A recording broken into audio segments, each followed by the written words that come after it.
Good morning, all.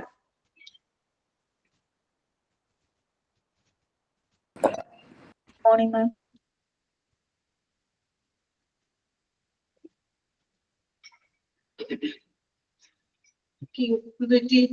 Response on the class. Good morning, Barbara. Good morning, ma'am.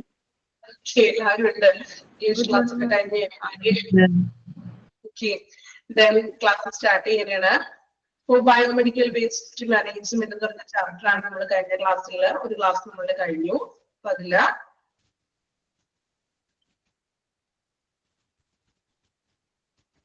biomedical waste in flow chart class hazard waste non-hazard waste biomedical waste biomedical waste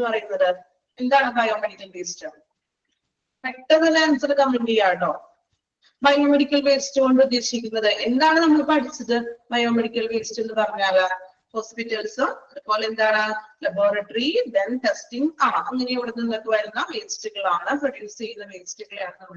biomedical waste different type waste hazard infection waste non-infectious waste then process next next table very very important important table biomedical waste biological infection risk waste chemical risk waste waste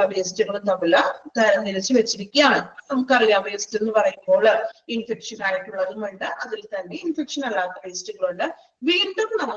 waste biological risk biological risk waste then chemical risk waste biological infection waste risk waste മൂന്നായിട്ട് തരംതിരിച്ചിരിക്കുകയാണ്. Okay, നമുക്ക് ഓരോന്നായിട്ട് പറയാം. അപ്പൊ confusion ഇല്ലാതെ നമുക്ക് പറയുമ്പോൾ തന്നെ അത് പഠിച്ചുകൂടി പോകാൻ ശ്രദ്ധിക്കാം കേട്ടോ. സിമ്പിൾ ആണ്, എളുപ്പം മനസ്സിലാക്കി പോയാൽ പെട്ടെന്ന് തന്നെ നമുക്ക് പഠിച്ചെടുക്കാൻ പറ്റും. നോക്കാം. ഇപ്പൊ ബയോളജിക്കൽ റിസ്ക് സംബന്ധമായിട്ടുള്ള അതായത് ബയോളജിക്കലി റിസ്ക് ഉള്ള വേസ്റ്റുകളാണ് നമ്മൾ ഇനി പഠിക്കാൻ പോകുന്നത്. അതിൽ തന്നെ നമ്മൾ ഈ ബയോളജിക്കൽ റിസ്ക് ഉള്ള വേസ്റ്റുകളെ മൂന്നായിട്ട് തരംതിരിച്ചിരിക്കുകയാണ്. Sharp waste, infectious waste, pathological waste. Sharp waste എന്ന് നമുക്കറിയാലോ, ഷാർപ്പ് ആയിട്ടുള്ള ഐറ്റംസുകൾ. ഇൻഫെക്ഷൻസ് വേസ്റ്റ് എന്ന് വെച്ചാൽ അണുബാധകൾക്കുള്ള വേസ്റ്റുകൾ. പാത്തോളജിക്കൽ വേസ്റ്റ് എന്ന് പറഞ്ഞാൽ രോഗകാരികൾ, അതായത് രോഗങ്ങൾ ഉണ്ടാക്കുന്ന തരത്തിലുള്ള വേസ്റ്റുകൾ. ടിഷ്യൂസും കാര്യങ്ങളൊക്കെ വരാം. രോഗകാരികൾ ഏതാട്ടോ രോഗങ്ങളൊക്കെ ഉണ്ടാക്കുന്ന വേസ്റ്റുകൾ. നമുക്ക് നോക്കാം. ഫസ്റ്റ് വൺ ഷാർപ്പ് വേസ്റ്റ് അല്ലെ. ഷാർപ്പ് വേസ്റ്റ് എന്ന് പറയുമ്പോൾ എന്തൊക്കെയാണ് ടേബിളിൽ നിങ്ങൾ നോക്കണ്ടോ. നമ്മൾക്കറിയാലോ ഒരു ഹോസ്പിറ്റൽ എന്ന് പറയുമ്പോൾ അവിടെയുള്ള ഷാർപ്പ് വേസ്റ്റുകൾ എന്തൊക്കെയാണ്? കമന്റ് ചെയ്ത് പെട്ടെന്ന് ടെക്സ്റ്റിലുള്ള ടേബിൾ നോക്കണ്ട, നിങ്ങളുടേതായിട്ടുള്ള അഭിപ്രായങ്ങൾ പറയാം. എന്നിട്ട് നമുക്ക് ടേബിൾ നോക്കാം. ഓക്കെ, സിറിഞ്ച് പറയാം. അതെ, വേറെ എന്തൊക്കെയാണ് ഷാർപ്പ് ആയിട്ടുള്ളത്? നീഡിൽസ്, സിസേഴ്സ് വേണമെങ്കിൽ പറയാം. ബ്ലേഡ്, അങ്ങനെയുള്ള ഐറ്റംസുകൾ. അപ്പൊ ഇതൊക്കെയാണ് ഷാർപ്പായിട്ട് മൂർച്ചയുള്ള അപകടം അല്ലെ, നമുക്ക് ഇഞ്ചുറീസ് ഒക്കെ സംഭവിക്കുന്ന തരത്തിലുള്ള വേസ്റ്റുകളാണ് ഷാർപ്പ് വേസ്റ്റ്. അപ്പൊ നമുക്ക് ഇവിടെ 3 വേസ്റ്റുകളാണ് പറഞ്ഞിരിക്കുന്നത്. ഇതിൽ കൂടുതൽ നമുക്ക് വരുന്നുണ്ട്. നമുക്ക് ടേബിളിൽ പഠിക്കാനുള്ളത് 3 വേസ്റ്റുകളാണ് ഷാർപ്പ് വേസ്റ്റിൽ പറയുന്നത്. Needles, blades and broken. Broken എന്ന് പറഞ്ഞാൽ ചിന്നിച്ചിതറിപ്പോ എന്തെങ്കിലും പൊട്ടിയ വേസ്റ്റുകളോ അങ്ങനെയുള്ള ഐറ്റംസുകൾ. ഇതൊക്കെയാണ് ഷാർപ്പ് വേസ്റ്റ്. രണ്ടാമതായിട്ട് പറയുന്നത് ഇൻഫെക്ഷ്യസ് വേസ്റ്റ്, അതായത് അണുബാധമുള്ളത് ഇൻഫെക്ഷൻ ആകുന്ന തരത്തിലുള്ള വേസ്റ്റുകൾ എന്തൊക്കെയാണെന്ന് നോക്കാം. വേസ്റ്റ് കണ്ടാമിനേറ്റഡ് വിത്ത് ബ്ലഡ് അല്ലേ, അതായത് ബ്ലഡ് മൂലമൊക്കെ മലിനപ്പെട്ടിട്ടുള്ള വേസ്റ്റുകൾ. കൾച്ചർ അടുത്തത് വരുന്നുണ്ട്, നോക്കാം കേട്ടോ. കണ്ടാമിനേറ്റഡ് ആയിട്ടുള്ള ബ്ലഡ് മൂലം, അതായത് ബ്ലഡിലൊക്കെ പെട്ടിട്ടുള്ള വേസ്റ്റുകളൊക്കെ. Then cultures. കൾച്ചേഴ്സ് എന്ന് പറഞ്ഞാൽ എന്താണ് നമ്മൾ ഉദ്ദേശിക്കുന്നത്? കൾച്ചർ നമ്മള് ലബോറട്ടറിയിലൊക്കെ കൾച്ചർ ചെയ്യാന്നൊക്കെ പറയാറുണ്ട്, കേട്ടിട്ടില്ല എല്ലാവരും? എന്താ കൾച്ചർ ചെയ്യാന്ന് വെച്ചാലാ നമ്മള് ടെസ്റ്റിനൊക്കെ വേണ്ടി കൊടുക്കൂലേ, യൂറിൻ ബ്ലഡ് തുടങ്ങിയവരുടെ കൾച്ചർ. അറിയില്ലാത്തവരൊന്ന് ബ്രാക്കറ്റിൽ എഴുതി വെച്ചോളൂ കേട്ടോ, യൂറിൻ ബ്ലഡ് എന്നൊക്കെ ടെസ്റ്റുകൾ.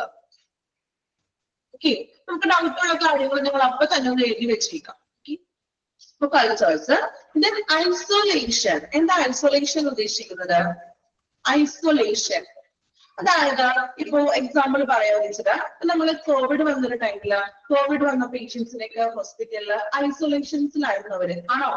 ഓർക്കുന്നുണ്ടോ? കോവിഡ് വന്ന ഒരു കാലഘട്ടത്തിൽ ആ ഒരു ടൈമില് പേഷ്യന്റിനെ നമ്മൾ ഐസൊലേറ്റ് ചെയ്തു. അതായത് വേറെ ആരുമില്ല, ആ ഒരു പേഷ്യന്റിനെ മാത്രം ഐസൊലേറ്റ് ചെയ്തിട്ട് ഒരു റൂമിലൊക്കെ ആയിരുന്നു.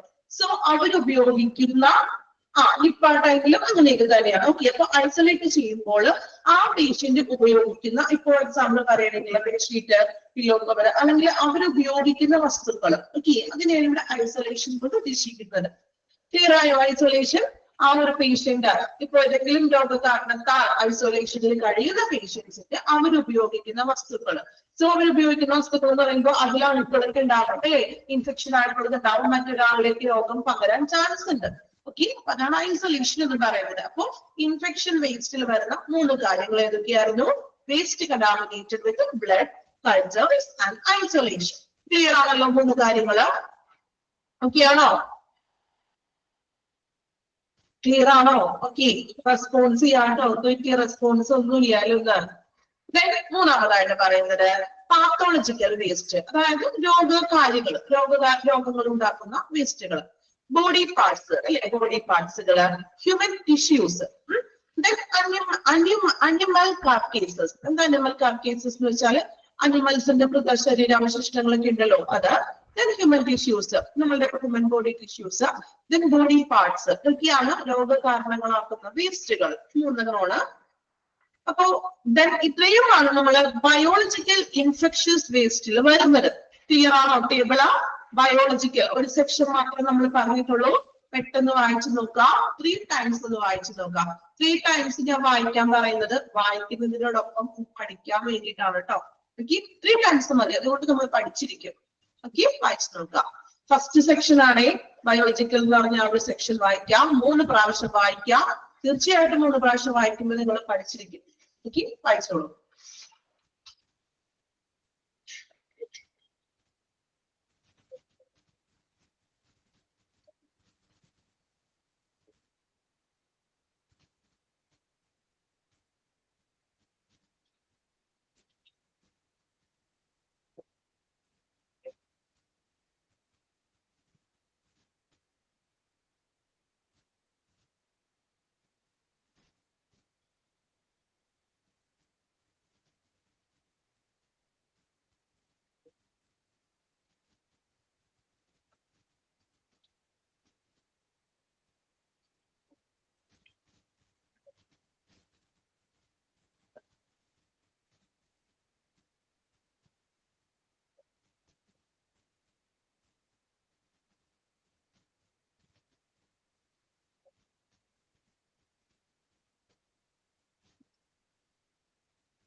കൾച്ചർ എന്ന് പറഞ്ഞിട്ടുണ്ടെങ്കിൽ നമ്മൾ കൾച്ചർ ചെയ്യാൻ കൊടുക്കില്ലേ പരിശോധനയ്ക്ക് ലബോറട്ടറിയില്? ഇപ്പൊ യൂറിനും ബ്ലഡ് സാമ്പിൾസ് കൊടുക്കില്ലേ? അതിനാണ് കൾച്ചർ എന്ന് പറയുന്നത്. ഓക്കെ, അപ്പൊ അതിൽ നിന്നൊക്കെ അണുക്കളൊക്കെ ഉണ്ടാവുമല്ലോ, അതൊക്കെ ഇൻഫെക്ഷൻ ആയിട്ടുള്ള വേസ്റ്റുകളാണ്. ഓക്കെ, മറ്റൊരാളുടെ യൂറിനും അസുഖമുള്ള ഒരാളുടെ യൂറിനും അല്ലെങ്കിൽ ബ്ലഡ് ഒക്കെ ഇൻഫെക്ഷൻ ആണ്. ഓക്കെ, പ്രാക്ടിക്കൽ ഇങ്ങനെ എഴുതി വെക്കാൻ പറഞ്ഞിരുന്നു, എഴുതി വെക്കാം കേട്ടോ. അറിയില്ലാത്ത കാര്യങ്ങൾ നിങ്ങളുടേതായ രീതിയിൽ മലയാളത്തിലോ ഇംഗ്ലീഷിലോ ഇങ്ങനെയെന്ന് വെച്ചാൽ എഴുതി വെക്കുക കേട്ടോ.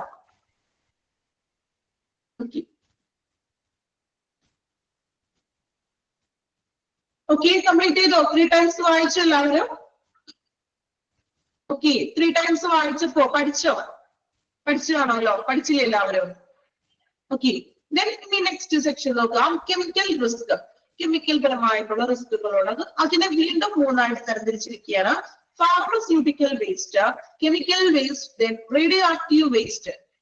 ഓക്കെ, ഫാർമസ്യൂട്ടിക്കൽ വേസ്റ്റുകള്, chemical waste, radioactive waste. Pharmaceutical waste എന്ന് പറയുമ്പോൾ എന്തൊക്കെയായിരിക്കും? ഫാർമസിയിൽ നിന്നുള്ള വേസ്റ്റുകൾ. ഏതൊക്കെയാണ് ഫാർമസിയിൽ നിന്നുള്ള വേസ്റ്റുകൾ? ഏതൊക്കെയാണ്? ആലോചിച്ച് നോക്കിയേ. ഒരു ഹോസ്പിറ്റലില് ഫാർമസിയിൽ നിന്ന് വരുന്ന വേസ്റ്റുകൾ എന്ന് പറയുമ്പോ ഏതെല്ലാമാണ്? വേസ്റ്റുകൾ? മെഡിസിൻസ് അല്ലേ? അതായത് ഡേറ്റ് കഴിഞ്ഞിട്ടുള്ള മെഡിസിൻസ് ഉപയോഗിക്കാൻ പാടില്ല. സോ അത് വേസ്റ്റിലോട്ട് നമ്മൾ മാറ്റും. വേറെ എന്തൊക്കെയുണ്ട്? അതുപോലെ ഈ തന്നെ വാക്സിൻസുകൾ, ഇഞ്ചക്ഷൻസുകളൊക്കെ ഉണ്ടാകുമല്ലോ ഡേറ്റ് കഴിഞ്ഞാൽ. സൈറ്റോടോക്സിക് വേസ്റ്റ്, വിഷരാശ വസ്തുക്കൾ, അതായത് എന്തെങ്കിലും കെമിക്കൽ പരമായിട്ടുള്ള വസ്തുക്കളൊക്കെ ഉണ്ടാകും, വിഷരാശ വസ്തുക്കൾ.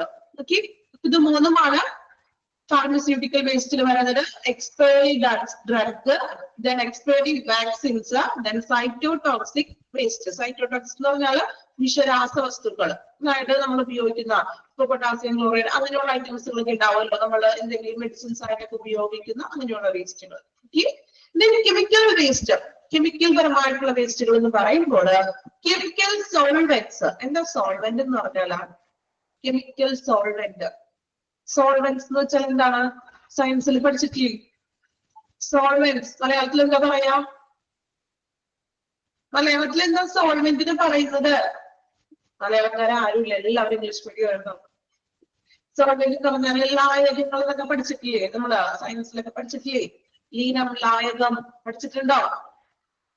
ലീനം, ലായകം അതൊക്കെ പഠിച്ചിട്ടില്ലേ നിങ്ങള്? ഓക്കെ, ഒരെണ്ണം കൂടി ഉണ്ടായിരുന്നു, ലീനം, ലായകം, മൂന്നാമത്തെ മറന്നുപോയി.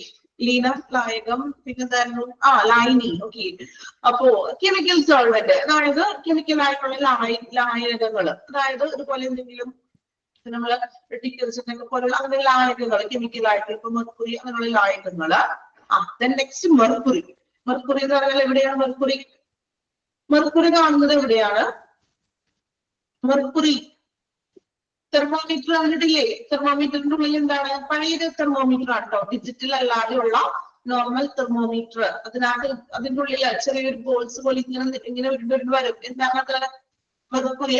BP അപ്പാരറ്റസിലും മെർക്കുറി കാണപ്പെടുന്നുണ്ട്. Okay, then cleaners. Cleaners means നമ്മൾ ലോഷൻസുകളൊക്കെ ഉണ്ടല്ലോ, ക്ലീൻ ചെയ്യാൻ ഉപയോഗിക്കുന്ന ലോഷൻസുകളും മറ്റും. ദെൻ ബാറ്ററീസ്, തീർന്ന ബാറ്ററികൾ, ഇതൊക്കെ കെമിക്കൽ വേസ്റ്റ് ആണ് ശരിക്കും.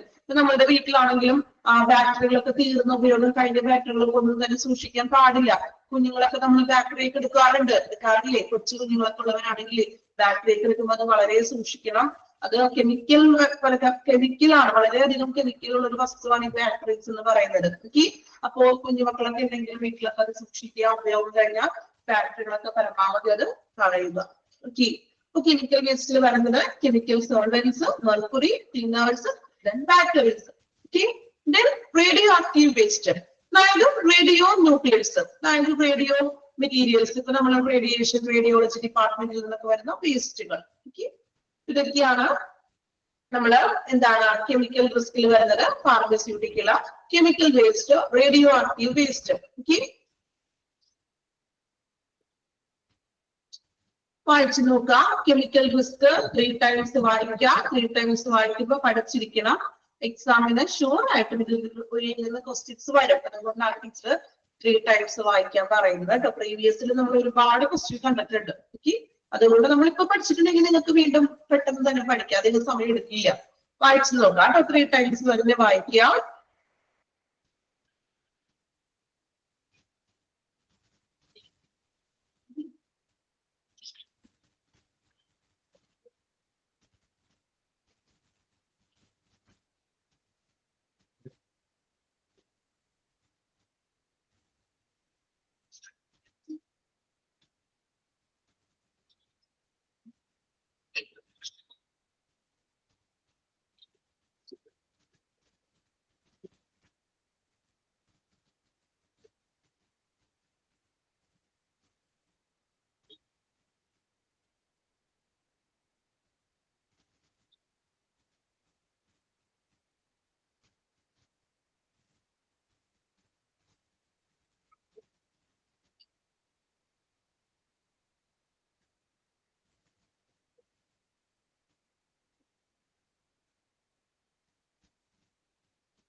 ഓക്കെ, കംപ്ലീറ്റ് ചെയ്തല്ലോ. അപ്പോ ടേബിള് ഇമ്പോർട്ടന്റ് ആണ്, പഠിക്കുക കേട്ടോ. ഇനിയും പഠിക്കാനുണ്ടെങ്കിൽ പഠിച്ചിരിക്കുക. നെക്സ്റ്റ് വൺ നോക്കുന്നത് ബയോമെഡിക്കൽ വേസ്റ്റ് മാനേജ്മെന്റ് റൂൾസ് 1998. ഇനി നമ്മൾ നോക്കുന്നത് ബയോമെഡിക്കൽ വേസ്റ്റ് മാനേജ്മെന്റ്. ഈ ഹോസ്പിറ്റലിലെ ബയോമെഡിക്കൽ മാലിന്യങ്ങളെ കൈകാര്യം ചെയ്യുന്ന രീതികൾ, അതിന്റെ റൂൾസ് ആൻഡ് റെഗുലേഷൻസ് ഒക്കെയാണ് നമ്മൾ നെക്സ്റ്റ് അടുത്തൊരു ഭാഗത്ത് നമ്മൾ നോക്കുന്നത്. അപ്പൊ അതിൽ കുറച്ച് കാര്യങ്ങൾ കൂടുതൽ പഠിക്കാനുണ്ട്. അപ്പൊ അത് കുഴപ്പമൊന്നുമില്ല, സിമ്പിൾ ആക്കി നമുക്ക് പഠിക്കാം. ഓക്കെ, നോക്കാം. Ministry of Environment and Forest, MOEF, underline ചെയ്യാം, ഇമ്പോർട്ടന്റ് ആണ്, എക്സാമിന് ചോദിക്കാറുണ്ട്. MOEF stands for, ഇങ്ങനെയാണ് ക്വസ്റ്റ്യൻ വരാറ്, അല്ലെങ്കിൽ expansion of MOEF. Okay, ministry of environment and forest, അതായത് പരിസ്ഥിതി വനം എന്താണ്, പരിസ്ഥിതി വനം കാലാവസ്ഥ മന്ത്രാലയം എന്നാണ് മലയാളത്തിൽ പറയാ. നമ്മൾ MOEF തന്നെ പഠിക്കാം. Ministry of environment and forest കേട്ടിട്ടുണ്ടോ നിങ്ങളാ? എന്താണ് MOEF എന്ന് പറയുന്നത്? ആദ്യമായിട്ട് കേൾക്കണോ? ആരെങ്കിലും PSC അങ്ങനെയൊക്കെ പഠിക്കുമ്പോൾ പഠിച്ചിട്ടുണ്ടോ? പരിസ്ഥിതി വന മന്ത്രാലയം കേട്ടിട്ടുണ്ടോ? ആരും കേട്ടിട്ടില്ല? ആദ്യമായിട്ട് കേൾക്കണോ? കേട്ടിട്ടുണ്ട്. സ്മിത, എന്താണ് MOEF-നെ കുറിച്ച്? സ്മിതക്ക് എന്തെല്ലാം കാര്യങ്ങൾ അറിയാം? ജസ്റ്റ് ഒരു ഒറ്റ വാക്കിൽ പറഞ്ഞോളൂ. തെറ്റിപ്പോ ഒന്നും വിചാരിക്കണ്ട കേട്ടോ, ഒരു കുഴപ്പമില്ല, അറിയാവുന്ന കാര്യങ്ങൾ പറയാം. എന്താണ് MOEF? ഒരു പ്രൊജക്റ്റ് ആണ്, അല്ലെങ്കിൽ ഒരു പദ്ധതിയാണെന്ന് അറിയാം അല്ലെ? എന്താണ് ആ പദ്ധതി കൊണ്ട് ഉദ്ദേശിക്കുന്നത്? സ്ഥിരം ചോദിച്ചാൽ പോയിക്കളഞ്ഞോ? റെസ്പോൺസ് ഒന്നും ഇല്ലല്ലോ. ഞാൻ ക്വസ്റ്റ്യൻ ചോദിച്ചുകൊണ്ടാണോ? അങ്ങനെയൊന്നും ഇല്ലാട്ടോ. നിങ്ങൾക്ക് അറിയാവുന്ന കാര്യങ്ങൾ മീൻസ് നമ്മളോട് ഷെയർ ചെയ്യാം അല്ലെ? അറിയാവുന്ന, നമ്മൾ ചെറിയൊരു അറിവാണെങ്കിലും മറ്റുള്ളവർക്ക് അത് ഷെയർ ചെയ്യാം. ഓക്കെ, അപ്പോ MOEF എന്ന് പറയുന്നത് എന്താണ്? പരിസ്ഥിതി വന മന്ത്രാലയമാണ്. നമ്മളുടെ രാജ്യത്തിൽ തന്നെ ക്ലൈമറ്റ് ചേഞ്ചസ്, ക്ലൈമറ്റ് ചേഞ്ചസ് അതിൽ ഇൻക്ലൂഡഡ് ആണെന്ന് പറയാം.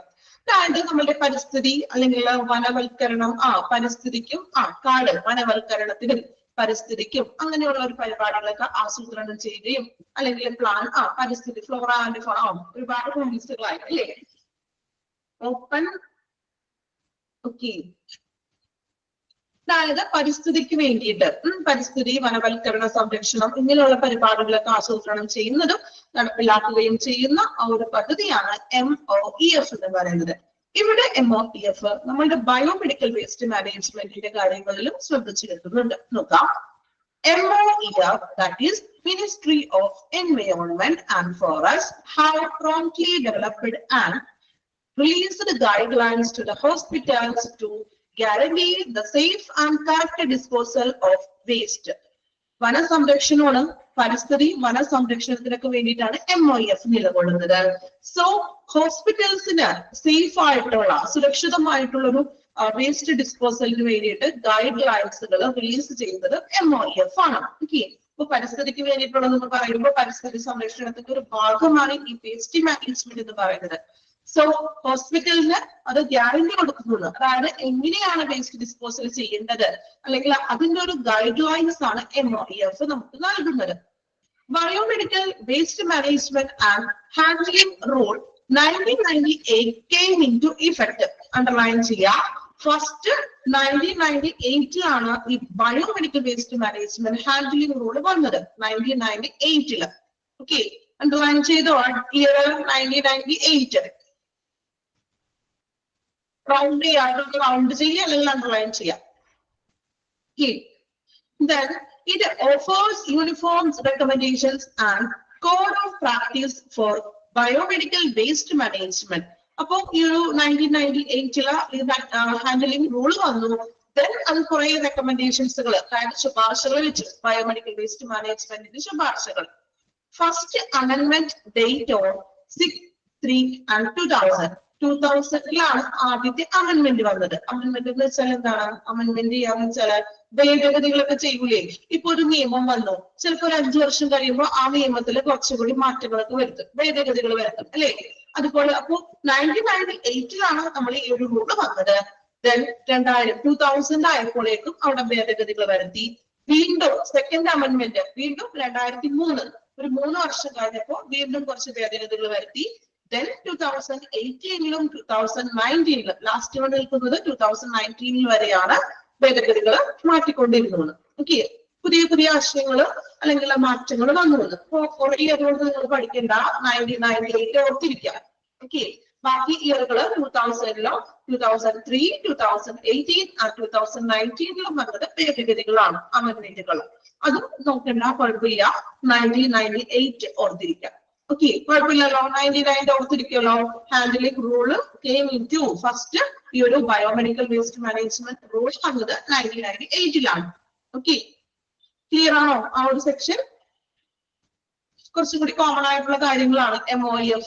ഓക്കെ, ദെൻ നിങ്ങൾക്ക് സമയം കിട്ടുമ്പോൾ ക്ലാസ് ഒക്കെ കഴിഞ്ഞിട്ട് യൂട്യൂബിലൊക്കെ ഒന്ന് സെർച്ച് ചെയ്ത് നോക്കാം MOEF. നെക്സ്റ്റ് ക്ലാസ്സിൽ വരുമ്പോൾ ഞാൻ ചോദിക്കുമല്ലോ, ഒരു ടാസ്ക് ആയിട്ട് ഇരുന്നോട്ടെ. നോക്കില്ലേ, ടാസ്ക് MOEF ഒന്ന് സെർച്ച് ചെയ്ത് നോക്കാം. ഇപ്പൊ ഡീറ്റെയിൽ ആയിട്ട് അതിന്റെ വിശദീകരണങ്ങളുണ്ട്, അല്ലെങ്കിൽ വീഡിയോസ് അതൊക്കെ ഉണ്ടാകും MOEF-നെ കുറിച്ച്. ഓക്കെ, ജസ്റ്റ് ഒന്ന് നോക്കാം. ഇവിടെ നമുക്ക് കൂടുതലായിട്ടൊന്നും പഠിക്കാനില്ല. അതായത് ബയോമെഡിക്കൽ വേസ്റ്റിന്റെ ആ ഒരു ഡിസ്പോസലിനൊക്കെ കുറച്ച് റൂൾസ് ആൻഡ് ഗൈഡ് ലൈൻസ് ഒക്കെ നമ്മുടെ MOEF നൽകുന്നുണ്ട്. ഓക്കെ, അത്രേ ഉള്ളൂ. നെക്സ്റ്റ് വൺ നോക്കാം. What is biomedical waste as per law? അതായത് എങ്ങനെയാണ് നമ്മൾ ഈ ബയോമെഡിക്കൽ വേസ്റ്റ് ഹാൻഡിൽ ചെയ്യുന്ന കാര്യമാണ് പറയുന്നത്. രണ്ട് കാര്യങ്ങളാണ് ഇവിടെ പറയുന്നത്. First one, biomedical waste shall not be combined with other waste. അല്ലെ, ഹോസ്പിറ്റൽ ബയോമെഡിക്കൽ മാലിന്യങ്ങളെ മറ്റു വേസ്റ്റുകളായിട്ട് മിക്സ് ചെയ്യാൻ പാടില്ല, കൂട്ടിക്കൊടുക്കാൻ പാടില്ല. കാരണം എന്താണ്? ബയോമെഡിക്കൽ വേസ്റ്റ് എന്ന് പറയുമ്പോൾ ഒത്തിരി ഇൻഫെക്ഷൻസും കാര്യങ്ങളൊക്കെ ഉണ്ട് അല്ലേ? അപ്പൊ അത് മറ്റു വേസ്റ്റുകളായിട്ട് കൂട്ടിക്കൊടുക്കാൻ പാടില്ല.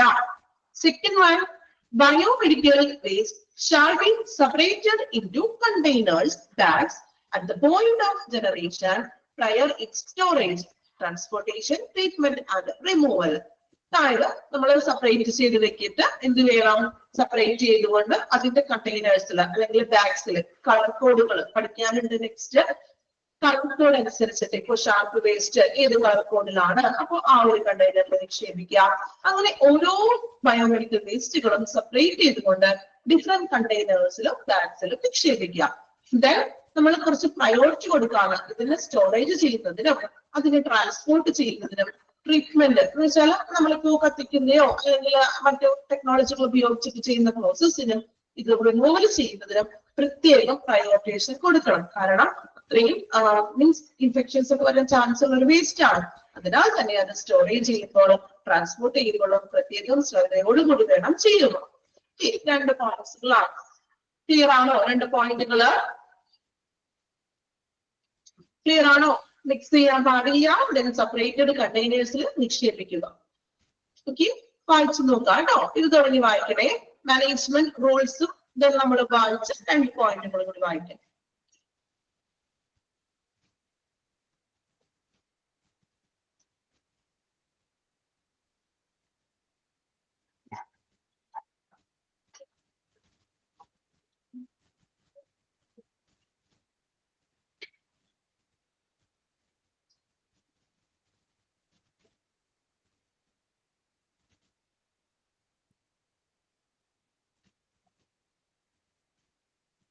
MOEF അണ്ടർലൈൻ ചെയ്യണം കേട്ടോ, ഇമ്പോർട്ടന്റ് ആണ്. ദെൻ 1998 റൗണ്ട് ചെയ്ത് വെക്കാം.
കംപ്ലീറ്റ് ചെയ്തോ?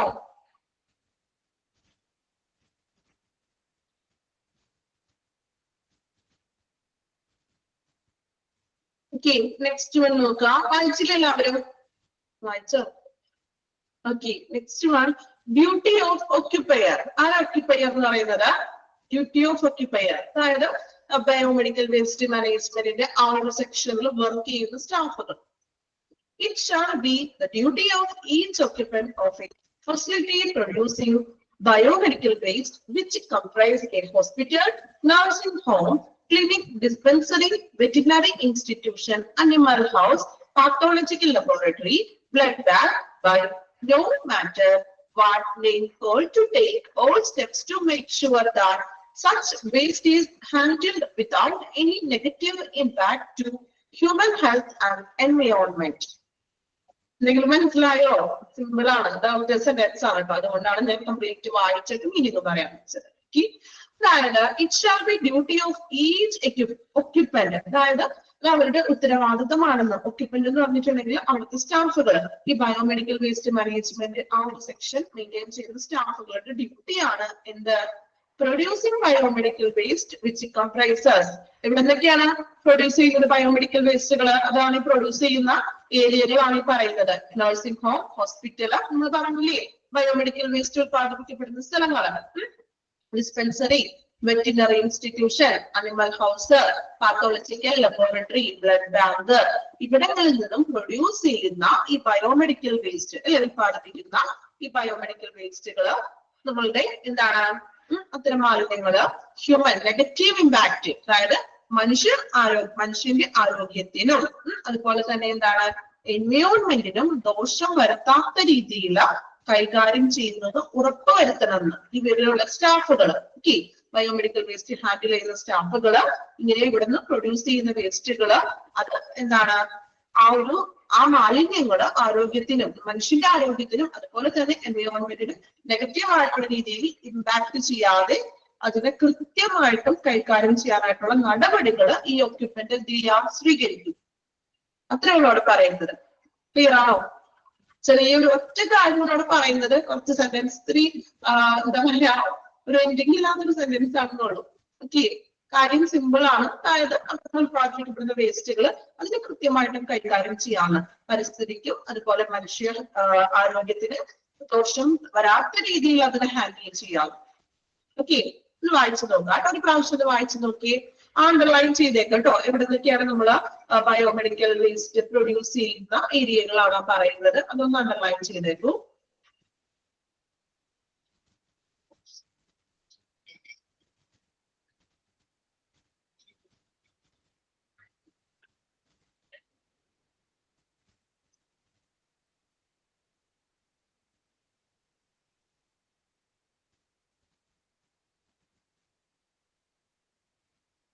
അണ്ടർലൈൻ ചെയ്തോ? പ്രൊഡ്യൂസിങ് ചെയ്യുന്നത് എവിടെ നിന്നൊക്കെയാണ്? നമുക്കറിയാം, നമ്മൾ പഠിച്ചിട്ടാണ്, ഓൾറെഡി പറഞ്ഞു കഴിഞ്ഞതാണ് അല്ലെ?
ഓക്കെ, കംപ്ലീറ്റ് ചെയ്തോ?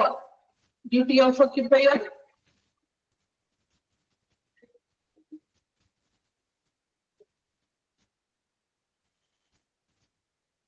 Okay, then next we'll look at biomedical waste management process. The hospital waste like body parts, organs, tissues, blood and body fluids along with the solid linen, cotton, bandage and plaster casts. അതായത് ഹോസ്പിറ്റലിലെ വേസ്റ്റുകളാണ് പറയുന്നത്. Examples ആണ് കേട്ടോ. Underline ചെയ്ത് പോയിക്കോളൂ. വേസ്റ്റുകൾ from infected and polluted area are important to be properly gathered, separated, stored, moved, handled and disposed of in safe approach to avoid nosocomial or hospital developed illness. The process is follows. അതായത് ഹോസ്പിറ്റലിൽ നിന്നും പുറന്തള്ളുന്ന വേസ്റ്റുകൾ, അതായത് body parts, organs ആവാം, tissues, blood, body fluids, cotton, bandage തുടങ്ങിയ ഐറ്റംസുകൾ അല്ലെ. അപ്പൊ ഇതെല്ലാം പൊല്യൂട്ടഡ് ആണ് അല്ലെ, അതായത് മലിനപ്പെടുത്തുന്ന വസ്തുക്കളാണ് ശരിക്കും. അപ്പൊ ഈ തുടങ്ങിയ ആശുപത്രി മാലിന്യങ്ങളൊക്കെ എന്ത് ചെയ്യണം? അത് പ്രോപ്പർ ആയിട്ട് കൃത്യമായിട്ടും അതിനെ ഗ്യാദർ ചെയ്യുക, ശേഖരിക്കുക, കളക്ട് ചെയ്യുക, then അതിനെ സെപ്പറേറ്റ് ചെയ്യുക. സെപ്പറേറ്റ് ചെയ്യാന്ന് വെച്ചാൽ എന്താണ്? ഇൻഫെക്ഷൻ ആയിട്ടുള്ള മാലിന്യങ്ങൾ ഏതൊക്കെയാണ് അതിനെ തരത്തിരിക്കുക, ഷാർപ്പ് വേസ്റ്റുകൾ അങ്ങനെ സെപ്പറേറ്റ് ചെയ്ത് വെക്കുക. then അത് സ്റ്റോർ ചെയ്യുക, മൂവ് ചെയ്യുന്നതും ഹാൻഡിൽ ചെയ്യുന്നതും ഡിസ്പോസൽ ചെയ്യുന്നതും സേഫ് ആയിരിക്കണം.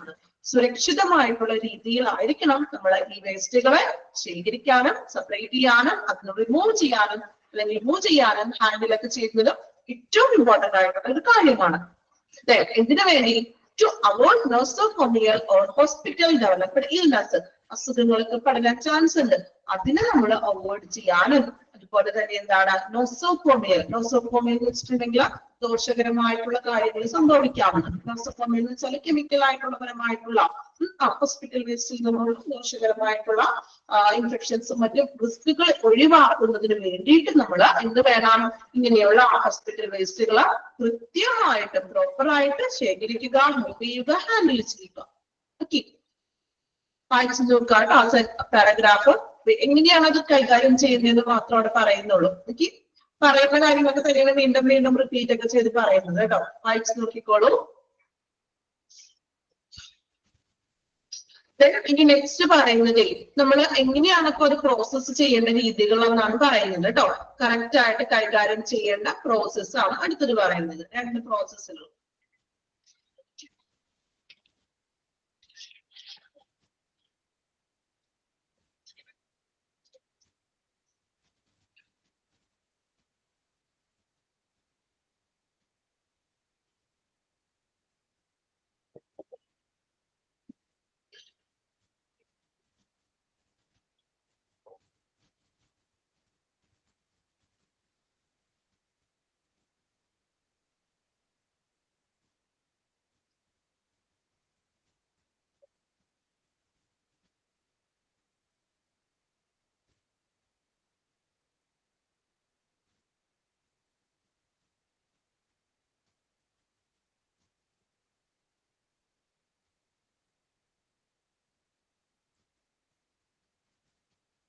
നോസോകോമിയൽ എന്ന് പറഞ്ഞാൽ ദോഷകരമായിട്ടുള്ള രീതിയിലുള്ള ഇൻഫെക്ഷൻസ് ഒക്കെ വരുമല്ലോ, അസുഖങ്ങളൊക്കെ വരുമല്ലോ, അതിനെ അവോയ്ഡ് ചെയ്യാൻ വേണ്ടിയിട്ട് പ്രോപ്പർ ആയിട്ട് ചെയ്യാവുന്നു.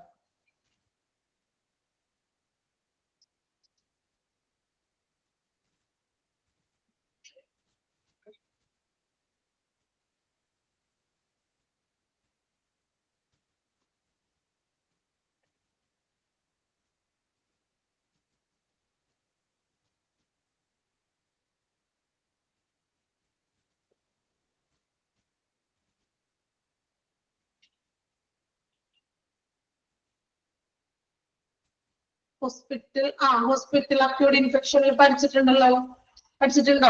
ഡീറ്റെയിൽ ആയിട്ടൊക്കെ പഠിച്ചിട്ടുണ്ടാകും അതിനകത്ത്. ഓക്കെ, ഓർമ്മയുള്ളവർക്ക് അറിയാം അല്ലെ? ഓക്കെ,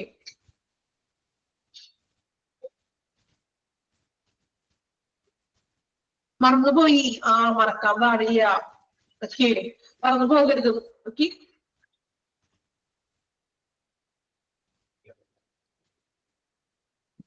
നെക്സ്റ്റ് വൺ നോക്കാം. വായിച്ചല്ലോ. പിന്നെ നമ്മള് ഇത് പ്രോപ്പർ ആയിട്ട് കൈകാര്യം ചെയ്യാനായിട്ടുള്ള രണ്ട് പ്രോസസ് ആണ് അടുത്തത് പറയുന്നത് കേട്ടോ. നോക്കാം. First one, waste collection. Waste collection is a step in the procedure of waste management. Waste മാനേജ്മെന്റില ഒരു ഇമ്പോർട്ടന്റ് ആയിട്ടുള്ള ഒരു സ്റ്റെപ്പ് ആണ് വേസ്റ്റ് കളക്ട് ചെയ്യാന്നുള്ളത്. ആദ്യം കളക്ട് ചെയ്തതിനു ശേഷമാണല്ലോ നമ്മൾ അതിന് ഡിസ്പോസലൊക്കെ ചെയ്യുന്നത്. സോ കളക്ട് ചെയ്യുക. Is moving of solid waste to the point of treatment or landfill from the point of usage and disposal. അതായത് സോളിഡ് ആയിട്ടുള്ള വേസ്റ്റുകൾ, ഖരമാലിന്യങ്ങള് നമ്മള് എന്ത് വേണം, ട്രീറ്റ്മെന്റ് എന്ന് പറഞ്ഞിട്ടുണ്ടെങ്കിൽ എന്താണ്, അതിന് രീതികളില്ലേ. ട്രീറ്റ്മെന്റ് എന്ന് ഉദ്ദേശിക്കുന്നത് ചികിത്സ എന്നല്ല കേട്ടോ. ട്രീറ്റ്മെന്റ് ചെയ്യാന്ന് വെച്ചാൽ ഇപ്പൊ നമ്മൾ കത്തിക്കുകയാണെങ്കിൽ കത്തിക്കണം, ചില വസ്തുക്കൾ നമ്മൾ ഓട്ടോക്ലേവ് ചെയ്യാം, അങ്ങനെ പല ഇൻസിനറേഷൻ ടെക്നോളജി, പല രീതികളുണ്ടല്ലോ, അതിനാണ് ട്രീറ്റ്മെന്റ് കൊണ്ട് ഉദ്ദേശിക്കുന്നത്. അപ്പോ ഫസ്റ്റ് തന്നെ നമ്മള് വേസ്റ്റ് ഖരമാലിന്യങ്ങളൊക്കെ കളക്ട് ചെയ്തുകൊണ്ട് എന്ത് വേണം, അതുപോലെ തന്നെ യൂസേജ് നമ്മൾ യൂസ് ചെയ്യുന്ന ആ ഒരു ഏരിയയിൽ നിന്ന് ഡിസ്പോസൽ, ഇപ്പൊ വേസ്റ്റ് ബിന്നിലൊക്കെ നിക്ഷേപിച്ചിട്ടുണ്ടാകുമല്ലോ, അവിടെ നിന്നെല്ലാം ഇതിനെ കളക്ട് ചെയ്യാനും ഖരമാലിന്യങ്ങളെ കളക്ട് ചെയ്തിട്ട് അത് എന്ത് വേണം, ഓട്ടോക്ലേവ് ചെയ്യാനോ അല്ലെങ്കിൽ ഇപ്പൊ കത്തിക്കാനൊക്കെ ആണെങ്കിൽ ആ ഒരു ഏരിയയിലോട്ട് കൊണ്ടുപോവുക. ഓക്കെ, അതാണ് ഫസ്റ്റ് വേസ്റ്റ് കളക്ഷൻ നമ്മൾ ചെയ്യേണ്ടത്. വേസ്റ്റ് കളക്ഷൻ ചെയ്യുക, അതില് ഖരമാലിന്യങ്ങളെ ഉപയോഗിക്കുന്ന ഉപയോഗയിടങ്ങളിൽ നിന്നും അതുപോലെ വേസ്റ്റ് ബിന്നിൽ നിന്നൊക്കെ ശേഖരിച്ചതിന് ശേഷം അത് നമ്മളിപ്പോ എന്താണ് ചെയ്യുന്നത്, ചിലപ്പോൾ ഇൻസിനറേഷൻ ചെയ്യാനായിരിക്കും, കത്തിച്ച് നശിപ്പിക്കാനായിരിക്കും, ചിലപ്പോൾ അത് ലാൻഡ് ഫില്ല് ചെയ്യാനോ കുഴിച്ചു മൂടാനൊക്കെ ആയിരിക്കും. അപ്പൊ ആ ഒരു ഏരിയയിലോട്ട് കൊണ്ടുപോവുക, മൂവ് ചെയ്യുക. ക്ലിയർ ആയോ വേസ്റ്റ് കളക്ഷൻ എന്താണെന്നത്? സിമ്പിൾ ആയിട്ടുള്ള കാര്യമാണ് പറഞ്ഞിരിക്കുന്നത്. പക്ഷെ ഇതിൽ എഴുതി പിടിപ്പിച്ചിരിക്കുന്നത് കുറച്ച് അല്ലെ, പെട്ടെന്ന് നിങ്ങൾക്ക് വായിക്കുമ്പോൾ ഒരു ക്യാച്ച് ചെയ്യാൻ പറ്റാത്ത രീതിയിലാണെന്നുള്ളൂ. പക്ഷെ നിങ്ങൾ കാര്യം സിമ്പിൾ മനസ്സിലാക്കി പഠിക്കാതെ. ഓക്കെ, തോന്നിയോ നിങ്ങൾക്ക് അങ്ങനെ വായിച്ചപ്പോ പെട്ടെന്ന് ഒരു പിടി കിട്ടാത്ത പോലെ ചില സെന്റൻസുകളൊക്കെ ഉണ്ടോ? വായിക്കുന്നുണ്ടോ വായിക്കാൻ പറയുമ്പോ? ഓക്കെ, എന്നിട്ട് വായിച്ചിട്ട് ഒന്നും തോന്നിയില്ല, കുഴപ്പമൊന്നുമില്ല, ക്ലിയർ ആണ്. ചെറിയൊരു കാര്യം മാത്രം അവിടെ പറയുന്നുള്ളൂ, പക്ഷെ അതിനെ കുറച്ച് എന്താ പറയാ, നേരെ പറയേണ്ട സംഭവത്തിന് വളച്ചൊടിച്ചിട്ട് കൊടുത്തു എന്ന് മാത്രമേ ഉള്ളൂ. ഓക്കെ, അപ്പൊ നമ്മൾ എന്ത് ചെയ്യാ, അർത്ഥം മനസ്സിലാക്കി വായിക്കാം. ഓക്കെ, അപ്പൊ നിങ്ങൾക്ക് കുറച്ചുകൂടി എളുപ്പം. അപ്പൊ വേസ്റ്റ് കളക്ഷൻ കഴിഞ്ഞിട്ട് നെക്സ്റ്റ് വരുന്നതാണ് സെഗ്രിഗേഷൻ. സെഗ്രിഗേഷൻ എന്ന് വെച്ചാൽ എന്താണ്, സെപ്പറേറ്റ് ചെയ്യുക എന്നുള്ളൊരു മീനിങ് തന്നെ, വേർതിരിക്കുക അല്ലേ? വേർതിരിക്കൽ നോക്കാം. Segregation makes it simple to stop the spread of illness. Separate ചെയ്യുന്നത് നമുക്ക് അസുഖങ്ങള് ഇൽനെസ്സിന് സ്പ്രെഡ് ചെയ്തത് ഒഴിവാക്കാവുന്നത്. സെപ്പറേറ്റ് ചെയ്ത്, അതായത് ഇൻഫെക്ഷൻ ഉള്ള വേസ്റ്റും ഇൻഫെക്ഷൻ അല്ലാത്തതും കൂടെയൊക്കെ മിക്സ് ചെയ്തിട്ട് ഇടുമ്പോഴാണ് ഈ അസുഖങ്ങളൊക്കെ വരാൻ ചാൻസ് ഉള്ളത്. സോ സെപ്പറേറ്റ് ഒക്കെ ചെയ്തെടുക്കുമ്പോൾ നമുക്ക് അസുഖങ്ങള് പകരുന്നതിന് പരമാവധി മാക്സിമം ഒഴിവാക്കാം. Make it simple to choose from disposal choice and can lessen the burden of the waste treatment system and protect against injuries. അതായത് നമുക്കിപ്പോ ഡിസ്പോസൽ ചെയ്യുമ്പോൾ ഈ വേർതിരിച്ചൊക്കെ ഇട്ടിട്ടുണ്ടെങ്കിൽ നമുക്ക് അത്ര ബേർഡൻ മീൻസ് അവരുടെ വർക്ക് അത്ര ബേർഡൻ അല്ലാണ്. ഓൾറെഡി നമ്മൾ സെപ്പറേറ്റ് ചെയ്തിടുകയാണെങ്കിൽ ആ ഡിസ്പോസൽ ചെയ്യുമ്പോൾ വലിയ ബുദ്ധിമുട്ടും ഉണ്ടാവില്ല. അതുപോലെ തന്നെ നമുക്ക് ഇഞ്ചുറീസിനെയൊക്കെ തടയാം. അതായത് ഇപ്പോ ഇഞ്ചുറീസ് എന്ന് പറഞ്ഞാൽ ഷാർപ്പ് വേസ്റ്റുകളൊക്കെ ഉണ്ടാവുമല്ലോ, അപ്പൊ ഈ വേസ്റ്റുകളെല്ലാം കൂടി മിക്സ് ചെയ്തിടുമ്പോൾ അതിൽ നിന്നും നമ്മൾ സെപ്പറേറ്റ് വേർതിരിക്കുമ്പോൾ ചിലപ്പോൾ മുറിയൊക്കെ ചെയ്യാം അല്ലെ, കൈകള് മുറിവുകളൊക്കെ വരാം. നമ്മൾ ഗ്ലൗസ് ഒക്കെ ഇട്ടിട്ടുണ്ടാവും എങ്കിലും എന്താണ് കുറച്ചും കൂടി ഷാർപ്പ് വേസ്റ്റ് ഒക്കെ എടുക്കുമ്പോൾ നമുക്ക് ഇഞ്ചുറീസ് ഒക്കെ സംഭവിക്കാം. സോ അതിനെല്ലാം നമുക്ക് ഒഴിവാക്കാൻ വേണ്ടിയിട്ട് ഓൾറെഡി സെപ്പറേറ്റ് ചെയ്തത് തന്നെ വെക്കാവുന്ന വേസ്റ്റുകൾ. ഓക്കെ, ക്ലിയർ ആയോ? സെഗ്രിഗേഷൻ വേർതിരിക്കുകയാണ്, ഷാർപ്പ് വേസ്റ്റുകളെയും ഇൻഫെക്ഷൻ വേസ്റ്റുകളെയൊക്കെ മറ്റും വേർതിരിച്ച് വെക്കാം. അപ്പൊ കുറച്ചും കൂടി എളുപ്പവുമാണ്, അതോടൊപ്പം തന്നെ ഇഞ്ചുറീസ് നമുക്ക് ഒഴിവാക്കാം. വായിച്ചു നോക്കി രണ്ട് process, waste collection and segregation. വായിച്ചു നോക്കിക്കോളൂ.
കംപ്ലീറ്റ് ചെയ്തോ? രണ്ട് പ്രോസസ്സുകള് ഓക്കെ ക്ലിയർ ആണോ? പറഞ്ഞിട്ട് മനസ്സിലാവുന്നുണ്ട് എല്ലാവർക്കും? ഞാൻ മാക്സിമം സിമ്പിൾ ആയിട്ട് നിങ്ങൾക്ക് മനസ്സിലാവുന്ന രീതിയിലോട്ടാണ് കേട്ടോ അതിനെ ഷോർട്ട് ആക്കിയിട്ടാണ് പറഞ്ഞു തരുന്നത്. കാരണം ചില സെന്റൻസുകൾ പെട്ടെന്ന് അല്ലെ മീൻസ് കറക്റ്റ് ഓടിച്ചൊക്കെയാണ് തന്നിരിക്കുന്നത്. അപ്പൊ അതിന് നമ്മളുടേതായിട്ട് നിങ്ങളുടേതായിട്ടുള്ള രീതിയിലോട്ട് അതിന് മാക്സിമം ഷോർട്ട് ആക്കിയിട്ടാണ് പറയുന്നത്. ഓക്കെ ആണോ എല്ലാവരും? ഫോളോ ചെയ്യാൻ പറ്റുന്നുണ്ടോ? ക്ലിയർ ആണോ? ഓക്കെ.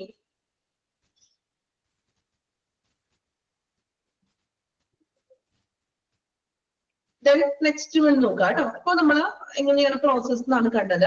അടുത്തത് ഇനി നമ്മൾ പറഞ്ഞ അതായത് ഓരോ കണ്ടെയ്നറിന്റെ കാര്യം പറഞ്ഞു അല്ലെ.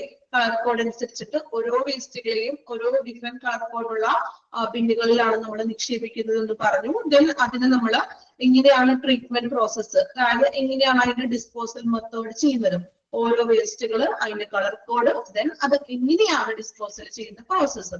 ഇതാണ് നമ്മൾ ഇനി നെക്സ്റ്റ് ഒരു ടേബിൾ വരുന്നത്. അപ്പൊ ഈ ഒരു ടേബിൾ നമ്മൾ പഠിച്ചു കഴിയുമ്പോൾ ഇത്രയും നാള് നമുക്ക് അറിയില്ല അല്ലെ, കുറച്ചൊക്കെ അറിയാൻ പറ്റും എങ്കിലും ഹോസ്പിറ്റലിലൊക്കെ ഒന്ന് ചെയ്യുമ്പോൾ എപ്പോഴെങ്കിലും പോകുമ്പോൾ ഇങ്ങനെയുള്ള കളർ കോഡുകൾ വേസ്റ്റ് ബിന്നൊക്കെ ഉണ്ടോ എന്നൊക്കെ ഒന്ന് ചെക്ക് ചെയ്യണം. ഓക്കെ.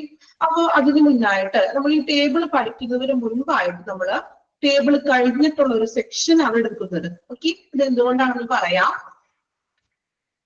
കേട്ടോ. ട്രീറ്റ്മെന്റ് ആൻഡ് ഡിസ്പോസൽ ഈ ഒരു സെക്ഷൻ നമുക്ക് ആദ്യം പഠിക്കണം. എങ്കിൽ മാത്രമേ നമുക്ക് ടേബിളിൽ വരുമ്പോൾ കണ്ടോ ടേബിളിൽ എങ്ങനെയാണ് കാറ്റഗറി നമ്പർ ഉണ്ട്, കളർ ഏത് ടൈപ്പ് വേസ്റ്റ് ആണ്, കളർ കോഡ് ഏതാണ്, ട്രീറ്റ്മെന്റ് ആൻഡ് ഡിസ്പോസൽ മെത്തേഡ് ഉണ്ട്. അപ്പോ ഏതൊക്കെ തരത്തിലുള്ള ട്രീറ്റ്മെന്റ് ആൻഡ് ഡിസ്പോസൽ മെത്തേഡുകൾ ഉണ്ടെന്ന് നമ്മൾ ആദ്യം പഠിക്കണ്ടേ? അങ്ങനെ പഠിച്ചാൽ മാത്രമേ നമുക്ക് കുറച്ചുകൂടി ഈസി ആയിട്ട് ടേബിൾ എടുക്കാം. പറയുന്നത് ക്ലിയർ ആണോ? അതായത് ഡിസ്പോസൽ മെത്തേഡുകൾ നമുക്ക് ആദ്യം പഠിക്കണം. അപ്പൊ പഠിച്ചു കഴിഞ്ഞിട്ട് നമുക്ക് ടേബിളിലേക്ക് വരാം. അപ്പൊ കുറച്ചുകൂടി ക്ലിയർ ആവുന്നുണ്ട്. അല്ലെങ്കിൽ ടേബിൾ എടുക്കുമ്പോൾ ഡിസ്പോസൽ മെത്തേഡ് നമ്മൾ പഠിച്ചിട്ടില്ലാലോ, അപ്പൊ അവിടെ നമുക്ക് ഡൗട്ട് വരാം. സോ അതുകൊണ്ട് ടീച്ചർ ആദ്യം ഡിസ്പോസൽ മെത്തേഡ് ആണ് പഠിപ്പിക്കുന്നത്. ഓക്കെ. എളുപ്പമാണ്. ഏതൊക്കെ രീതിയിലാണ് നമുക്ക് ഈ വേസ്റ്റുകളൊക്കെ നിർമ്മാർജ്ജനം ചെയ്യുന്ന രീതികളാണ്. ഓക്കെ. അപ്പൊ ട്രീറ്റ്മെന്റ് ആൻഡ് ഡിസ്പോസൽ മെത്തേഡിൽ 7 ടൈപ്പ് ഓഫ് ഡിസ്പോസൽ മെത്തേഡ് ആണ് പഠിക്കുന്നത്. 7 ടൈപ്പ് ആണ് നമ്മൾ നോക്കുന്നത് കേട്ടോ. മനസ്സിലാക്കി വെക്കാം, വലിയ ബുദ്ധിമുട്ടൊന്നുമില്ല. ഇമ്പോർട്ടന്റ് ആയിട്ടുള്ള ഭാഗങ്ങൾ അണ്ടർലൈൻ ചെയ്ത് തരാം. അണ്ടർലൈൻ ചെയ്യുന്ന ഭാഗങ്ങൾ പ്രത്യേകം പഠിക്കാം. Okay. Treatment and disposal. The various disposal methods now used are in the following. അല്ലെ, ഇന്ന് നമുക്ക് പല രീതിയിലുള്ള ട്രീറ്റ്മെന്റ് ആൻഡ് ഡിസ്പോസൽ മെത്തേഡ് ഉപയോഗിച്ചു വരുന്നുണ്ട്. ഏതൊക്കെയാണെന്ന് നോക്കാം. അതിൽ ഫസ്റ്റ് മെത്തേഡ് ഇൻസിനറേഷൻ ടെക്നോളജി. കേട്ടിട്ടുണ്ടോ നിങ്ങൾ? ഇൻസിനറേഷൻ എന്താ? ഇൻസിനറേഷൻ എന്ന് പറഞ്ഞാൽ മലയാളത്തിൽ ദഹിപ്പിക്കൽ, അതായത് കത്തിച്ച് ചാരമാക്കി കളയുന്ന ഒരു മെത്തേഡ്. ഓക്കെ. മലയാളത്തിൽ അറിയില്ല, അവർ എഴുതി വെക്കാം കേട്ടോ. നോക്കാം എന്താണ് ഇൻസിനറേഷൻ ടെക്നോളജി നോക്കാം. സിമ്പിൾ ആണ്, ഏറ്റവും മാക്സിമം എളുപ്പത്തിൽ പറഞ്ഞുതരാം. ഇൻസിനറേഷൻ ടെക്നോളജി എന്ന് പറയുന്നത് ദഹിപ്പിക്കലാണ്. നോക്കാം. This is A high temperature thermal process that employs burning the waste under controlled condition for changing them into inert material, chemical inactive and gases. അതായത് high ടെമ്പറേച്ചറിൽ ഹൈ ടെമ്പറേച്ചറിൽ ആ ഒരു പ്രോസസ്സിൽ വെച്ചിട്ട് നമ്മള് വേസ്റ്റുകളെ എംപ്ലോയ്സ് ചെയ്ത് ബേൺ ചെയ്യുന്നു, കത്തിച്ച് കളയുന്ന ആ ഒരു പ്രോസസ്സിനെയാണ് നമ്മൾ എന്ത് വിളിക്കുക? ഇൻസിനറേഷൻ ടെക്നോളജി എന്ന് പറയുന്നത്. അടുത്ത സെന്റൻസ് നോക്കി. Under controlled condition for changing them into inert material. Inert material എന്ന് വെച്ചാൽ ചാരമാക്കി മാറ്റുന്നത്. ഇപ്പൊ നമ്മുടെ വീട്ടില് കുറെ വേസ്റ്റുകളൊക്കെ നിങ്ങൾ കത്തിച്ചു, ഒരുപാട് വേസ്റ്റുകൾ കൂട്ടിയിട്ട് കത്തിച്ചു കഴിയുമ്പോൾ ലാസ്റ്റ് അത് എന്താണ്? ചാരമായിട്ട് മാറും അല്ലേ? ആഷ്. നമ്മൾ ചാരമായിട്ട് കുറച്ച് ചാരം എന്ന് പറഞ്ഞാൽ അറിയാലോ, ആ ചെറിയ പൊടി പോലെ ചാരമായിട്ട് മാറ്റുന്നു. അപ്പൊ അതിനെയാണ് ചാരമായിട്ടും അല്ലെങ്കിൽ ഗ്യാസസ് ഫോമിലോട്ട് മാറുന്നത്. ഒരുപാട് കുമ്പാരം തന്നെ നമ്മൾ കത്തിച്ചു കഴിയുമ്പോൾ ലാസ്റ്റ് അതിനെ ആ ഒരു പ്രോസസ്സിലോട്ട് എത്തിക്കുന്നു അല്ലെ, ഇനോട്ട് മെറ്റീരിയലിലോട്ട് എത്തിക്കുന്നു. ചാരം അല്ലെങ്കിൽ ഗ്യാസസ് ഒക്കെ ആയിട്ട് മാറുന്നത്. ഓക്കെ. ഒന്ന് അണ്ടർലൈൻ ചെയ്യാം. ടോണ്ടം വരെ ഒന്ന് അണ്ടർലൈൻ ചെയ്യാം. This is A high temperature തുടങ്ങി ഗ്യാസസ് വരെ ഒന്ന് അണ്ടർലൈൻ ചെയ്ത് വെക്കാം.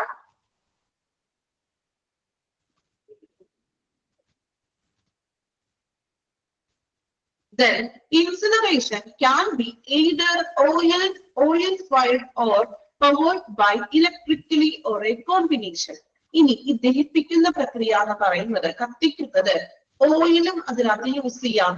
അതായത് ഫ്രൈഡ് മീൻസ് കരി ഓയിൽ അങ്ങനെയൊക്കെ പറയുമല്ലോ, അങ്ങനെയുള്ള ഓയിൽസ് ഉപയോഗിച്ചിട്ടും നമുക്ക് ദഹിപ്പിക്കാം. അതുപോലെ തന്നെ electrically വേസും ദഹിപ്പിക്കാം.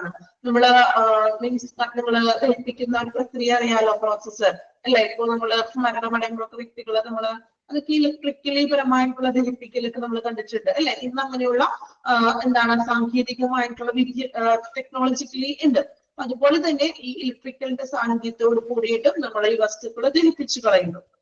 The advantage of this type, it can lessen. അപ്പൊ ഈ ഒരു രീതി അല്ലെങ്കിൽ ഇൻസിനറേഷൻ ടെക്നോളജിയുടെ ഒരു അഡ്വാൻറ്റേജ് എന്ന് പറയുന്നത് it can lessen the volume of solid waste to 30% of original volume. അതായത് ഞാൻ പറഞ്ഞല്ലോ, ഒരുപാട് നമ്മൾ കുന്നുകൂടി വേസ്റ്റുകൾ കത്തിക്കുന്നതാണ്. ഈ കത്തിക്കഴിയുമ്പോൾ ലാസ്റ്റ് ഏകദേശം ഒരു 30% മാത്രം ഒരു ചാരത്തിന്റെ ആ രൂപത്തിൽ വരുന്നത്. ഒരുപാടൊന്നും വരില്ല. മാക്സിമം അത്രയും വേസ്റ്റുകൾ നമ്മൾ കത്തിച്ചു കഴിയുമ്പോൾ അത് കുറഞ്ഞ് 30% മാത്രം ചാരമായി മാറുന്നു. നമ്മൾ വീട്ടിൽ വേസ്റ്റുകൾ ഒരുപാട് വേസ്റ്റ് കൂട്ടിയിട്ട് കത്തിക്കുമ്പോൾ ലാസ്റ്റ് ഇതെല്ലാം കത്തിക്കഴിഞ്ഞിട്ട് ഒരു കുറച്ച് ഭാഗം മാത്രമല്ലേ ചാരമായിട്ട് വരുള്ളൂ, ആണോ? അതുപോലെ തന്നെ കിടക്കും. കത്തിത്തീരുമ്പോ മുഴുവനായിട്ട് അത് കത്തി കഴിയുമ്പോൾ ചെറിയൊരു ഭാഗം മാത്രം ചാരമായിട്ട് കിടക്കും. കിടക്കില്ലേ? വീട്ടിൽ ചെയ്യാറില്ല നിങ്ങൾ ഇതൊന്നും? നമ്മൾ വേസ്റ്റ് ഒക്കെ അടിച്ചു വാരി വൃത്തിയാക്കി കത്തിക്കൂലേ? കുറെ പേപ്പറുകളോ വേസ്റ്റുകളോ ഇലകളോ അല്ലേ അങ്ങനെയുള്ള സാധനങ്ങളൊക്കെ കത്തിച്ചു കളയും. കത്തിച്ചു കഴിയുമ്പോൾ ലാസ്റ്റ് ചാരം മാത്രമായിട്ട് നിൽക്കും, ആണോ? ഇതൊന്നും ആരും ചെയ്യാറില്ല. ഓക്കെ, അപ്പൊ ഇതാണ് ഇൻസിനറേഷൻ ടെക്നോളജി എന്ന് പറയുന്നത്. ക്ലിയർ ആണോ? ഇൻസിനറേഷൻ ടെക്നോളജി ഒന്നുമില്ല, ദഹിപ്പിക്കുക എന്നുള്ളൊരു മീൻസ് ആണ്. വേസ്റ്റുകൾ കത്തിച്ചു കളയുക, അത് എയർ പൊല്യൂട്ടഡ് ആവില്ല എന്ന്. എയർ പൊല്യൂട്ടഡ് അതുകൊണ്ടാണ് നമ്മൾ പറഞ്ഞത് ഇലക്ട്രിക്കൽ പരമായിട്ടുള്ള ടെക്നോളജിയൊക്കെ ഉപയോഗിക്കുന്നത്. ഇപ്പൊ നമ്മൾ മറ്റു കത്തിക്കുന്നതിനേക്കാൾ കുറച്ച് എയർ പൊല്യൂട്ടഡ് അങ്ങനെ അത്രയും പൊല്യൂഷൻ വരുന്നില്ലല്ലോ. അതിന് വേണ്ടിയിട്ടാണ് ഇലക്ട്രിക്കലി നമ്മൾ ഉപയോഗിക്കുന്നത്. ഇലക്ട്രിക്കലി ഉപയോഗിച്ചാലും പൊല്യൂഷൻ ഉണ്ട്, അതൊരു ഭാഗത്ത് പൊല്യൂഷൻ ഉണ്ട്, ഇല്ലാന്ന് പറയുന്നില്ല. ഓക്കെ, പക്ഷെ ഇതൊരു ട്രീറ്റ്മെന്റ് ഡിസ്പോസൽ പല മെത്തേഡും നമ്മൾ ഉപയോഗിക്കുന്നുണ്ട്. അതിൽ ഒരെണ്ണം ഇൻസിനറേഷൻ ആണ്. അപ്പൊ പൊല്യൂഷൻ ഫുൾ പൊല്യൂഷൻ ഇല്ലാതാക്കാന്നൊന്നും പറയാൻ പറ്റില്ല, പൊല്യൂഷൻ ഉണ്ടാകും. ഓക്കെ, വായിച്ചു നോക്കിക്കോളൂ ഇൻസിനറേഷൻ ടെക്നോളജി.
കംപ്ലീറ്റ് ചെയ്തോ?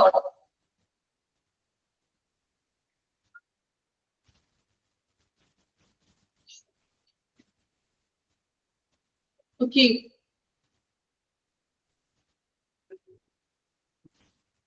നെക്സ്റ്റ് വേണം നോക്കാം കേട്ടോ. ഒരു മെത്തേഡും കൂടെ നോക്കാം നമുക്ക്. 5 മിനിറ്റോളം സമയം, ഒരു സെക്കൻഡ് പ്രോസസ്സ് കൂടെ നോക്കാം. ഓട്ടോ ക്ലേവിംഗ്. എന്താ ഓട്ടോ ക്ലേവിംഗ് എന്ന് വെച്ചിട്ടുണ്ടെങ്കിൽ കേട്ട് കാണുമല്ലോ, നിങ്ങൾ പഠിച്ചിട്ടുണ്ട്. ഓട്ടോ ക്ലേവിംഗ് എന്താ? ഓട്ടോ ക്ലേവിംഗ് ഉദ്ദേശിക്കുന്നത് സ്റ്റീം ചെയ്യുന്ന സ്റ്റെറിലൈസ് ചെയ്യുന്ന ഒരു പ്രോസസ് ഒക്കെ തന്നെയാണ്. നോക്കാം.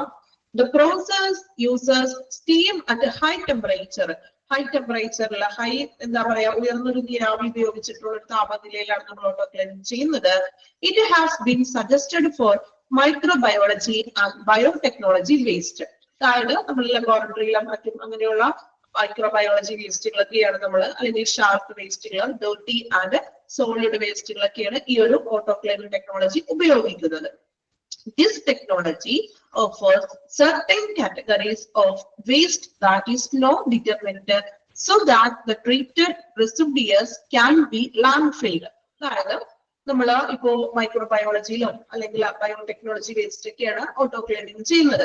അതായത് ഷാർപ്പ് വേസ്റ്റുകൾ, സിറഞ്ച് അങ്ങനെയുള്ള ഐറ്റംസുകളൊക്കെ ഉണ്ടല്ലോ, ഇങ്ങനെയുള്ള ഷാർപ്പ് വേസ്റ്റുകളും അതുപോലെ തന്നെ എന്താണ് ഡേർട്ടി സോളിഡ് ആയിട്ടുള്ള വേസ്റ്റുകളും ഇതിനെല്ലാം ഓട്ടോക്ലേവിംഗ് ചെയ്തുകൊണ്ട് അതിന് നമ്മള് എന്താ പറയാ ഓട്ടോക്ലേവ് ചെയ്തുകൊണ്ട് ആ ഒരു ഇതിനെ നശിപ്പിച്ച് കളയുന്ന പറയുന്നത് ഇൻഫെക്ഷൻസ് ഒക്കെ മാറ്റി ആ ഒരു ഇൻഫെക്ഷനെയൊക്കെ നശിപ്പിച്ച് കളഞ്ഞതിന് ശേഷം നമുക്കത് ലാൻഡ് ഫില്ല് ചെയ്യാവുന്നത്. അതായത് ലാൻഡ് ഫില്ല് ചെയ്യാന്ന് വെച്ചാൽ എന്താണ്, നിലം പോറ്റുക, കുഴിച്ചു മൂടുക, ആ ഒരു പ്രോസസ്സ്.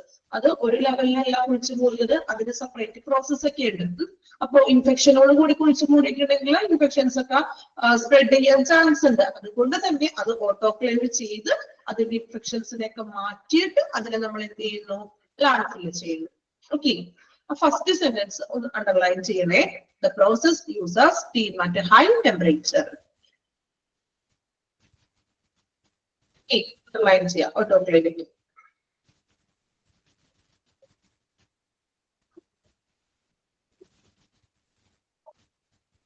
ക്ലിയർ ആണോ? ഓട്ടോക്ലേവിംഗ് ഓട്ടോക്ലേവ് ചെയ്തിട്ട് അതിനെ നമ്മൾ ലാൻഡ് ഫില്ല് ചെയ്യുക. Then next one, microwave irradiation. നോക്കാം. The microwave is based on the principle of generation of high frequency wave. ഉയർന്ന തരംഗങ്ങൾ സൃഷ്ടിച്ചുകൊണ്ട് നമ്മൾ എന്ത് ചെയ്യുന്നു, നശിപ്പിക്കുകയാണ്. വസ്തുക്കളേക്ക് നമ്മൾ ഉയർന്ന തരംഗം സൃഷ്ടിച്ചുകൊണ്ടാണ് നമ്മൾ ഈ ഒരു മൈക്രോവേവ് പ്രോസസ് ചെയ്യുന്നത്. These waves cause the particles within the waste material to tremble, generating heat. This heat produced from within destroy all pathogens. അതായത് നമ്മള് മൈക്രോവേവ് എന്ന് പറഞ്ഞിട്ടുണ്ടെങ്കിൽ നിങ്ങൾ പഠിക്കാനുണ്ടെങ്കിൽ എക്യുപ്മെന്റ് എന്ന് പറഞ്ഞൊരു ചാപ്റ്റർ വരുന്നുണ്ട്. അപ്പൊ അതില് മൈക്രോവേവ് എങ്ങനെയാണെന്ന് കുറച്ചുകൂടി ഡീറ്റെയിൽ ആയിട്ട് പഠിക്കാനുണ്ട്. അതായത് ഉയർന്ന ഒരു ഫ്രീക്വൻസി തരംഗത്തിലൂടെ നമ്മൾ ഉയർന്ന ഒരു ഫ്രീക്വൻസി തരംഗത്തിന്റെ ബേസ് ചെയ്തുകൊണ്ടാണ് മൈക്രോവേവ് ചെയ്യുന്നത്.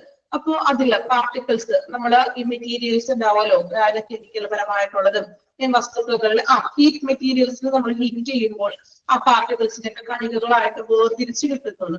അപ്പോ ആ രോഗകാരികളെയൊക്കെ നമുക്ക് നശിപ്പിച്ചു കളയാനും ഇതിലൂടെ സാധിക്കുന്നു. ഈ ചൂടാകുമ്പോൾ അത് ഹീറ്റ് ചെയ്യുന്നത് റൊട്ടേറ്റ് ചെയ്യണേ, മൈക്രോവേവ് ചെയ്യുമ്പോൾ റൊട്ടേറ്റ് ചെയ്യുമ്പോൾ അതിലെ പാർട്ടിക്കിൾസിനെയൊക്കെ വേർതിരിക്കുന്നുള്ളൂ. വേർതിരിച്ചിട്ട് ഈ രോഗകാരികളെയൊക്കെ നമുക്ക് ഡിസ്ട്രോയ് ചെയ്യാനും സാധിക്കുന്നു. ഓക്കെ, ഇതാണ് മൈക്രോവേവ് ഇറിഡേഷൻ. ഇനി നെക്സ്റ്റ് അടുത്ത ഒരു 4 മെത്തേഡും കൂടി പറയുന്നുണ്ട്. അത് നമുക്ക് നെക്സ്റ്റ് ക്ലാസ്സിൽ പറയാം. ഓക്കെ, 4 മെത്തേഡ് ഉണ്ട്, അത് അടുത്ത ക്ലാസ്സിൽ പറയാം കേട്ടോ. 3 എണ്ണമാണ് നമ്മൾ പറഞ്ഞത്. എടുത്ത ഭാഗം അത്രയും നന്നായിട്ട് വായിക്കുക. എടുത്ത അത്രയും ക്ലിയർ ആണോ എല്ലാവർക്കും? ഓക്കെ ആണോ? ഒന്നും കൂടി പറയാം. നെക്സ്റ്റ് ക്ലാസ്സിൽ വീണ്ടും ഫസ്റ്റ് ഓടിങ്ങനെ റിപ്പീറ്റ് ചെയ്ത് പറയാം. ഓക്കെ, അടുത്ത ക്ലാസ്സിലെ ട്രീറ്റ്മെന്റ് ആൻഡ് ഡിസ്പോസൽ നമുക്ക് ഒന്നും കൂടി റിപ്പീറ്റ് ചെയ്യാം. ഓക്കെ, ഇത് ലാസ്റ്റ് ടൈമിലല്ലേ ഇപ്പൊ പറഞ്ഞത് മിസ്റ്റർ. അടുത്ത ക്ലാസ്സിൽ ഒന്നും കൂടി ക്ലിയർ ആയിട്ട് ഒന്നും കൂടി പറഞ്ഞുതരാം. ഓക്കെ, ഫസ്റ്റ് തുടങ്ങി പറയാം നമുക്ക്.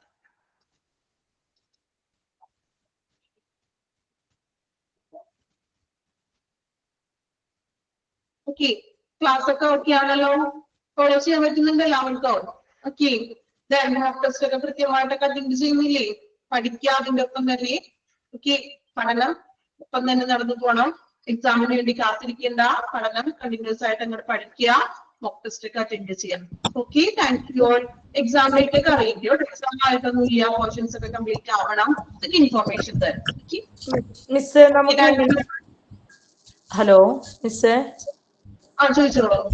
നമുക്ക് എങ്ങനെ സെമസ്റ്റർ ബേസ് അങ്ങനെയാണോ? ഓരോ മോഡ്യൂൾ കഴിയുമ്പോൾ അങ്ങനെയാണോ എക്സാം വരിക? ആദ്യം മൊത്തം എല്ലാ പേപ്പറും കൂടി ലാസ്റ്റ് ഒരു എക്സാം ആണോ വരിക ഇതിന്റെയൊക്കെ? ഇൻഫോർമേഷൻ ഇൻട്രൊഡക്ഷൻ ക്ലാസ് കണ്ടായിരുന്നോ? എങ്ങനെയാ പറഞ്ഞത്? അതില് കംപ്ലീറ്റ് ചെയ്യാൻ കണ്ടില്ല, അതില് പറഞ്ഞിട്ടുണ്ടല്ലോ. ഇൻട്രൊഡക്ഷൻ ക്ലാസ് ഒന്ന് കാണണം കേട്ടോ. കംപ്ലീറ്റ് എല്ലാ കാര്യങ്ങളും നിഷ മാമിന്റെ ക്ലാസ്സിൽ പറഞ്ഞിട്ടുണ്ട്. അതില് എക്സാമിന്റെ കാര്യങ്ങളൊക്കെ ഡീറ്റെയിൽ ആയിട്ട് പറയുന്നുണ്ട്. അപ്പൊ ഇൻട്രൊഡക്ഷൻ ക്ലാസ് കാണണം കേട്ടോ. എന്തായാലും കമ്പൽസറി ആയിട്ട് എല്ലാവർക്കും കാണാത്തവർക്ക് എന്തെങ്കിലും കാണാം. അപ്പൊ അപ്പോഴേ നിങ്ങൾക്ക് ആ ഡീറ്റെയിൽസ് കാര്യങ്ങളൊക്കെ അറിയാൻ പറ്റുള്ളൂ. ഓക്കെ, നോക്കാം. Thank you.